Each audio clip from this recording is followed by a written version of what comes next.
One of the things people often say when they first come across transactional analysis is that it explains so much that they previously struggled to articulate.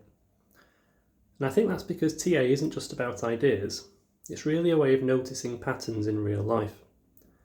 It helps us understand two things at the same time, ourselves and the way we relate to other people.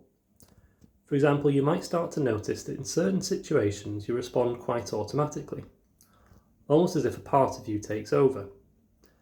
And in relationships, you might notice that certain patterns repeat, not always necessarily with the same person, but always in a similar kind of way. TA gives us a language for that. Not to label or judge it, but to observe it more clearly.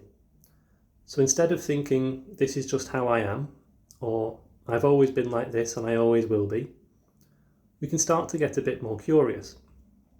We can ask questions like, what part of me is showing up here? What pattern might I be in right now?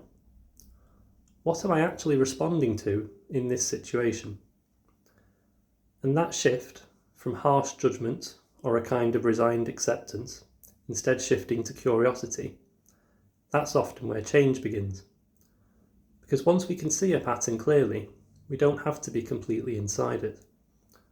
So as you watch these videos, you might start to notice TA not as something separate from your life, but as something that quietly helps you to make sense of it. And again, just something to reflect on. Where in your life do you notice patterns that feel familiar, even if you don't feel like you fully understand them yet?